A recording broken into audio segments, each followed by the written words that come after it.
In this video, we're going to talk about bid wars, strategy associated with them, and the ballpark framework I use when I know I'm going to be in a bid war. So first things first, let's talk about common terms that are utilized, all right? So when I walk out of a showing, right, I'm representing a buyer. I am operating as a buyer's agent in this scenario. I'm going to immediately call the listing agent and say, hey, what's up, Jane? I have a buyer who's interested in 1234 Main Street. I just wanted to check, do you have any offers in hand?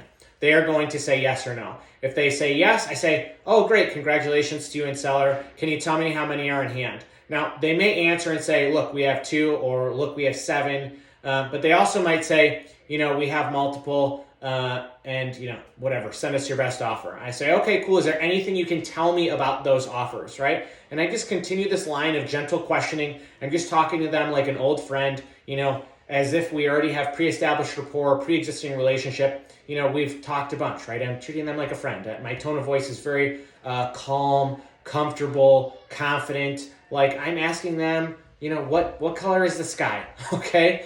So don't make this weird. Just say, hey, can you tell me anything about the offers you have in hand? They're going to say yes or no. I'm so sorry, I can't share details. If they say that, say, great. That I totally understand. I get it. Same thing here when I have listings. Can you just tell me, are any of them at ask?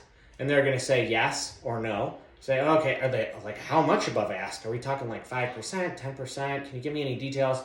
And just keep going along with gentle questioning until they really shut it down. Say, all right, cool, Jane, I really appreciate it. That is so helpful. It looks like my buyer's probably going to write, but you know how that goes. I'm going to let you know. I'm going to talk to buyers more. If they write something up, then I'll send you a text and let you know that it's on its way to your inbox. Okay, so that is your first so important conversation on every single offer. Okay, so if that happens and it looks like you're going to be in a bid war, then you need to notify your buyers right away.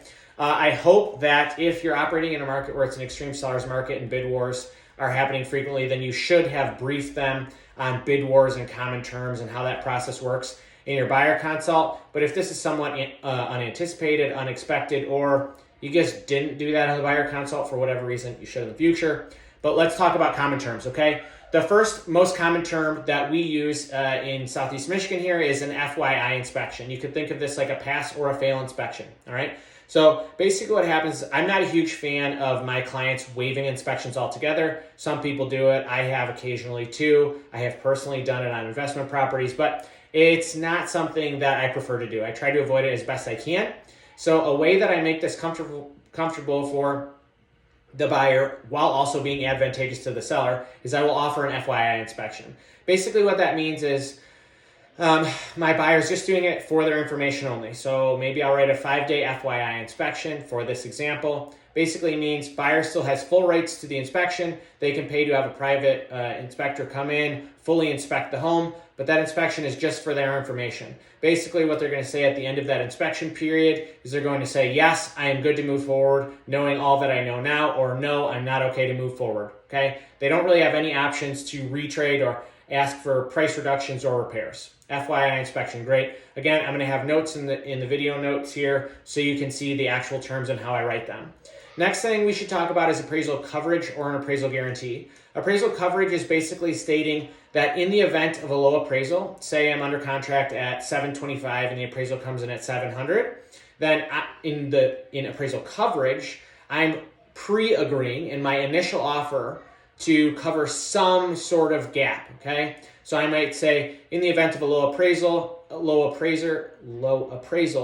buyer agrees to pay up to $20,000 over appraised value, not to exceed originally agreed upon purchase price, okay? So if I'm under contract at 725, the appraisal comes in at 700, and I gave 20 grand in coverage, my new price is 720, okay? Because I always have two RAV limiters in the appraisal coverage scenario: how much I'm offering, in this example, 20K, and additionally, what my original purchase price is, 725. So I guess a secondary example to be super clear here, same thing, 725 offer, appraisal at 700, let's do 725 offer, 20K coverage. Let's say the appraisal came in at 715. Now, because it was only 10 grand low, I'm only responsible for that 10K, all right? That is appraisal coverage. Next thing, appraisal guarantee is stating that as a buyer, they agree to pay this purchase price regardless of appraised value. Wildly important in a finance scenario that when your buyer client is giving appraisal coverage or an appraisal guarantee, it's so important that you communicate to them that the bank is not going to finance or give them money above the appraised value. So let's keep with the same easy example. You're under contract at $725 and they guaranteed the $725, your buyer guaranteed $725 as the sale price. If the appraisal comes in at $700, they are paying $725 no matter what. And that $25,000 is cash because the bank is not going to finance above that, okay? So say they're putting 20% down, the bank is not going to cover that additional 80% between $700 and $725 because that's over the appraised value. The buyer needs to know anything above appraised value is straight up cash, right? It's not going to be amortized or added to their loan. It's cash, okay? So we've covered FYI inspection, appraisal coverage, appraisal guarantees. Next, let's talk about escalation clauses. I love escalation clauses. They are incredible. They're a great way for us to protect our buyer clients and not give away their money for free, okay? Say my buyers are interested in a listing that's listed at $900K. I call the listing agent. I express interest from my buyer. Say, hey, it looks like we might write an offer. Do you have offers? They say yes, 3. Say, great. Cool. When I talk to my buyers, I say, look, we're going to write this offer at $900K, but we are going to agree to beat other offers by X amount of money up to X amount. Okay? Doing a lot of things here. I know it's listed at $900. I have no idea what the other 3 offers are going to offer. So I don't want to just blindly commit my buyer to $950K because maybe the other 3 offers are at $901, $902, $903. And I've given away $47,000 unknowingly of my buyer's money. Okay, don't do that. I give them $900,000. I will typically try to beat other offers by 1%, which I know may sound very aggressive to people in other markets, but beating other offers by $1,000 or $2,000 when you're 500 or a mil or 1.5 mil or 2 mil is totally not motivating. Okay, so on a $900K, I would say, hey, I'll beat other offers by $9,000 or minimally $5,000, please. 5, 6, 7, 8, $9,000. Up to $951,000, okay? Another important note here, please don't make that escalation clause really tiny. Again, it needs to actually be motivating because you might be competing against cash offers when you're financed. So it has to be motivating, enticing to that seller. Additionally, please don't do your escalation clause up to round numbers. Don't say, hey, I'm going to beat other offers by $5,000 up to $925 because so many people are going to be attracted to $925 and $930, $935, $940.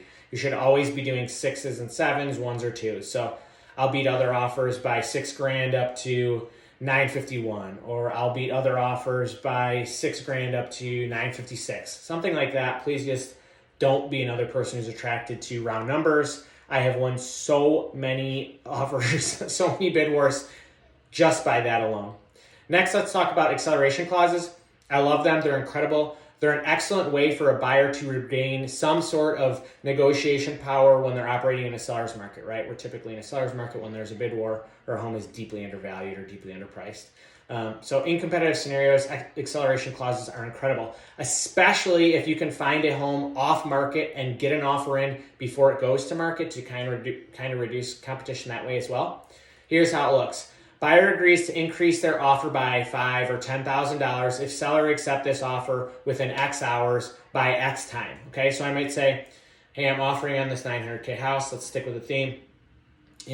I'm offering $905 because it hasn't hit the market yet. I'm offering $905, but I'm going to increase my offer to $915 if the offer is accepted within the next 6 hours by 9 p.m. on X date. Okay. There are a lot of people who are not, who are very risk averse, conservative. I'm a real estate agent and broker. I'm very comfortable negotiating, but not everybody is. A lot of times we're hired because people are deeply uncomfortable negotiating. They don't know how to do it. They're uncomfortable in those scenarios. They're pushovers. They can't handle a tough conversation, okay? And so an offer has to be legally presented, so apply pressure in that way and force the seller to either, be conservative, accept that amazing offer, and stop things now, make their life so much easier. They don't have to do more showings, deal with a bid war, review a bunch of offers. Or they have to double down and commit, which, may or may not work for them. So this puts them in a bind and puts you in a place of position in negotiation. I absolutely love acceleration clauses. I have won multiple offers on market and multiple offers off market. I've stopped multiple homes from going onto market just by using acceleration clauses. Next thing, we need to value what the seller needs, okay, in a bid war scenario.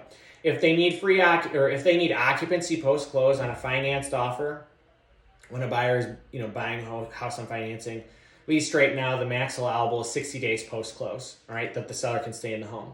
So what I would do is I would immediately give free occupancy to the seller on behalf of my buyer. If they say they need 60 days, they're getting 60 days and they're absolutely getting it free.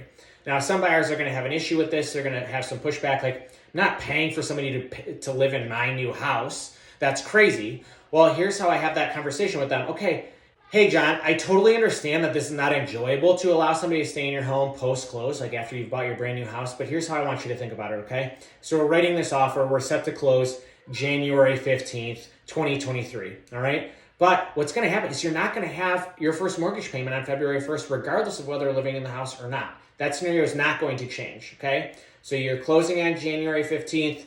You're not going to have a payment on February 1st, whether you're living in the house or not, okay? It's not going to change either way. Your first payment is March 1st, okay?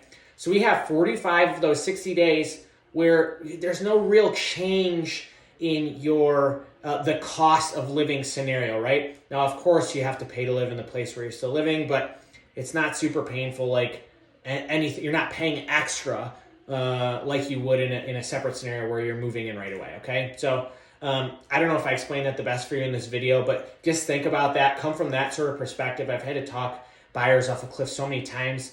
Free occupancy is such a small thing. Make sure you have a security deposit in place so that if the seller does do any damage post-close to the house, you have some sort of way to go after them, some sort of money sitting in an escrow account to remediate that situation. But really, please don't let free occupancy stand in the way of your buyers getting their dream home. Please use a security deposit there in some capacity, $1,000, $5,000, $10,000, whatever is relative and meaningful for the size and quality of home that you're purchasing. The next thing you can do, again, I talked about FYI inspections earlier. If you feel the need to waive inspections, I suppose you can do that. Again, I am totally not a proponent of doing that. I'm not an attorney. I'm not suggesting that that's a good idea. You should check all of these terms in the video notes with your managing broker to make sure that they are okay with the verbiage here. But I've used all these in the past successfully in order to win bid wars, okay, and be successful here. Now let's move on quickly to the ballpark template for bid war offers. It's also going to be in the video notes. But typically, here's what I'm doing. My offer is going to be at list price, remember, because I'm using an escalation clause. My EMD, instead of like the typical 1%, which we see in a balanced market in my area, I'm going to bump that EMD up to somewhere between 2 and 5%. You have the option to make that a hard EMD, which means non-refundable. I never feel the need to do that. I've personally done that in investment real estate, but not with my clients in residential retail. You're going to want to call your mortgage banker or broker if you have a financed offer and make sure that you're writing down the fastest possible close date that they can actually commit to. Please make sure you're a person of your word. Don't write down 11 days if your banker can't actually do it. They're not confident they can have it done in less than 21, okay? So I pretty much always give a 5-day FYI inspection. That is very manageable here in Metro Detroit. I have great relationships with multiple inspectors. I feel very confident with all of their services. Even if there's a sewer scope involved, we can have that done in the main inspection.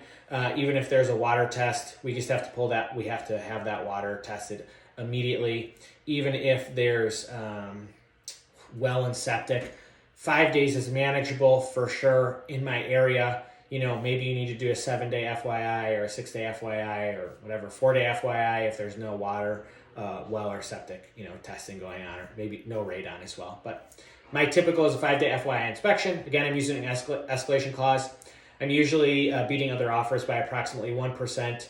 And then I'm usually going, this is variable depending on how strong the seller's market is, but 10 to 21% over list price. Again, please think about your own position. Think about what the home you're offering on is actually worth. And, please have an open and transparent conversation with your buyers about how much they may need to actually cover. So escalation clause, please remember, don't be attracted to the round numbers. Appraisal coverage or appraisal guarantee, I'm always giving appraisal coverage in a bid war in some capacity. Whatever my buyer is capable of actually following through on. Okay, if they're doing a guarantee, I make sure that they have a full understanding of what that means. Sometimes I'll throw in an acceleration clause. I've told you the key times where I'm using that, especially off market when I want to stop a home from going to market so that competition is increased and I have to compete against others.